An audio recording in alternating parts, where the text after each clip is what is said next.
Welcome back to Morning Trade Live. Time to go inside out now on Lululemon after its earnings report. Joining us now, I'm very pleased to say, is David Swartz, who is the Senior Equity Analyst for Consumer Research at Morningstar. Very good morning to you, David. Thanks for joining us, and happy Friday to you. It's not a happy Friday, though, for Lululemon, down in double digits today off the back of what has been a pretty disappointing report card here. What are your takeaways?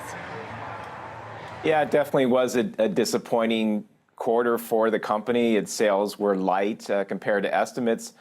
The margins were actually better than expected, but people really have moved on from the second quarter results and are looking forward. And the big issue that came up yesterday was a major cut to the guidance for the rest of the year.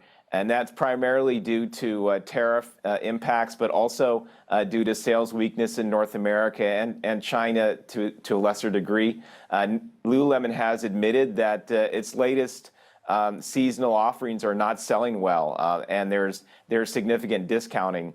This was known to the market for some time. Lululemon stock has been weak, and it certainly a lot of people have noticed that Lululemon's had more promotions recently. But the severity of the sales declines in the U.S. is certainly a bit alarming, considering Lululemon typically outperforms. And so this is not a company that often has these kind of disappointments. And so the market has punished it today, and that's what we're seeing. It's pressured by tariffs, pressured by U.S. consumers. I saw a line, some of the seasonal colors that consumers weren't impressed by being referred to as a Sesame Street color palette because, you know, they are known for more sort of neutral tones here. But, I mean, the company seems to admit it. They seem to be, you know, as you look at the language and some of the accompanying commentary here, be admitting that, you know, they've kind of lost the edge here with, you know, comments like not satisfied with the results, too predictable, they've become stale. You know, I'm just wondering, what are they going to do to turn things around as far as, you know, a little bit more conviction from the street here? Yeah, the weakness recently seems to be in the colors, as you mentioned. Basically, I think that consumers have gotten bored with Lululemon essentially just putting out the same products but with different colors, and so they've moved on. And so some of the newer Lululemon products, and that includes fabrics as well as styles, have been selling well. And so what Lululemon is going to do is they're going to try to cut back on the number of colors that are offered and sort of the different variations of core products, and lean more into more innovative products which have been selling better. And really Lululemon needs to do this because competition has intensified, certainly in the last 5 or 6 years, but even more recently than that. And so there's been a lot of other companies that have put out a lot of new athleisure products, and consumers in this industry are willing to try new products and move from one brand to another. I still think that Lululemon has a huge number of fans, and that when Lululemon puts out new products, consumers will respond. And so I think by next year, we're going to see a significant amount of innovative fabrics and products from Lululemon that should drive sales. Part of the problem has been that Lululemon had significant turnover in its merchandising department over the last couple of years. Its chief product officer last year left to go to Vans. There's been other major positions that were also turned over. And so there's been kind of an issue with a lag in new products, and that has translated into weaker sales. But I think in 2026, we're going to see a higher percentage of new products, and that could cause a turnaround in the sales issue. Okay, yeah, I mean, tough comp sales, particularly when you look at the Americas being the drag, down 4%. Not surprising that they've performed better internationally. We know that China has always been a bright spot more recently, in particular, not just for Lululemon, but for other brands as well. But also China is sort of a two-part story because of the tariff exposure and some of the de minimis provisions there as well. How much of that do you think is why we're seeing the reaction today? I mean, how concerned are you about a $240 million hit from these tariffs? Yeah, the tariffs are an issue, and certainly it turned out to be a bigger issue than people anticipated. I don't think that people understood really that Lululemon would be affected by the de minimis exemption, which was recently rescinded, because you normally think of that affecting smaller companies and not a large company like Lululemon.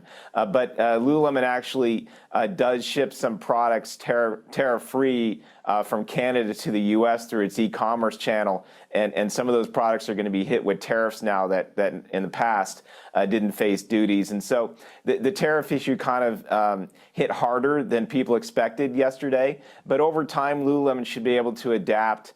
They talked a lot yesterday about moving products to different distribution centers, moving production to different countries, and as well as some price increases and negotiations with suppliers. So I think over time, the issue will be mitigated somewhat. Of course, there's always a chance that the tariffs will be ruled illegal and may be rescinded completely, and that would certainly be a boost for Lululemon as well as other companies in this industry, which has been hit extremely hard by the tariffs, given that virtually all apparel and footwear in the U.S. is imported.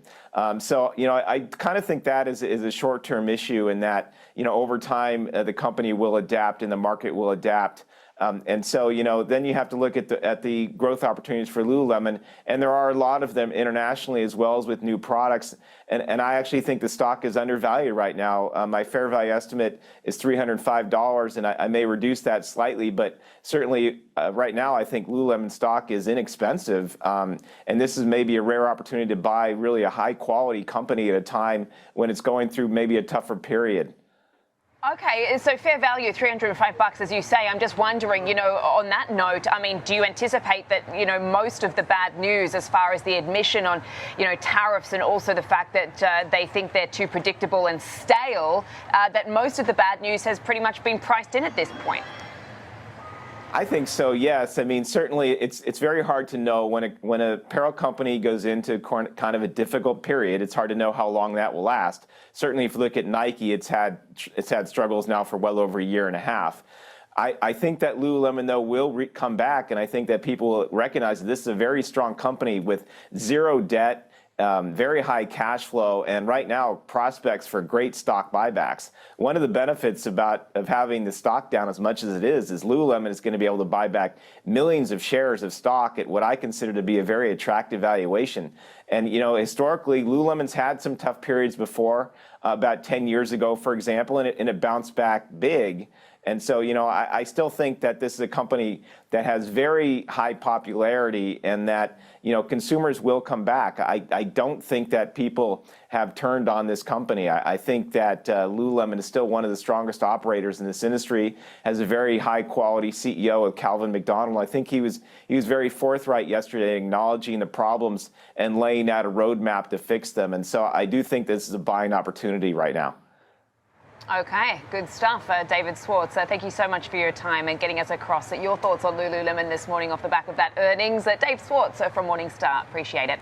Let's trade it now with Tom White, host of Fast Market. I'm sure, Tom, you care about the colour of your yoga pants. Let's start with a more sort of neutral to bullish example trade with this one.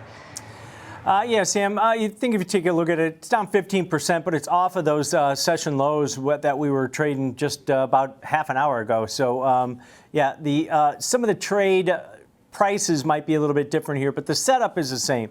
So the first one I looked at, a little bit more neutral to bullish. That gives you the opportunity to buy the shares if the stock goes lower, and if it doesn't go lower from here, you profit to the upside, or if the stock kind of just stays here. So going out to the October 3rd weekly cycle, so you're giving yourself about a month in this position, where I'm just going to look at selling a cash secured put, and this is basically selling an out of the money put to the downside to take advantage of the pullback that we're seeing. Now, I chose the 160 strike put. You're collecting a credit. I've got a $4 credit on this risk profile. It's trading closer to $3 now because the stock keeps moving up as we're talking here. But the credit that you collect on this type of trade, if you collect $4, you can make $400. If you collect $3, you can make $300 on the spread. But where you start to get hurt on this one is the break even. If you collect that $4 credit, your break even goes down to $156. That's about 9% below the current share price. If you collect $3, takes your break even down to $157. So the setup is the same, where, hey, you either want to collect that credit, keep that profit if the stock remains above the 160 level, over the next 28 days. Or if it does fall and it goes below 160, you're willing to buy the shares at that break even of about 156 or 157 to the downside. So it's a twofold type of trade where, hey, I want to scoop these shares if they continue to fall below 160, or I'll just take advantage of the pullback that we're seeing today to sell some out of the money puts. Okay, and it was interesting what David Swartz was saying, certainly about, the CEO and taking a sort of more prudent approach, that there is confidence very much and conviction in, perhaps being able to turn things around here, and that most of the bad news has been priced in. Just wondering how you're looking at a sort of more bullish example trade. Yeah, if you want to be a little bit more aggressive, but maybe give yourself some duration on this one. This is a longer dated example trade here, and this goes out to the November monthly cycle here. So you've got 77 days until expiration on this one, so about 2.5 months in this position. That gives you some time for the stock to recover. So I looked at a bullish call vertical here where I'm going to buy the in-the-money 165 strike call. That's where the stock was trading actually earlier. It's now in the money by nearly $10. Buy that 165 strike call. It's got that higher delta. It reacts more like the stock.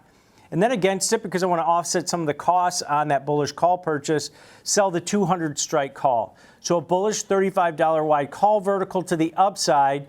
You're going to pay roughly, I've got a $12.50 debit here. It's trading about $13.50 right now, so it has moved higher. But the debit you pay is going to be your risk. So if you pay $1,250 at risk, it takes your break even up to $177.50. That's only about 3% above the current share price. So you don't need that monster move. And I think one of the keys with these type of strategies is that because you're buying a vertical spread, it gives you a little bit of flexibility as far as trade management. I don't have to wait 77 days to take a profit on this if the stock continues to move higher.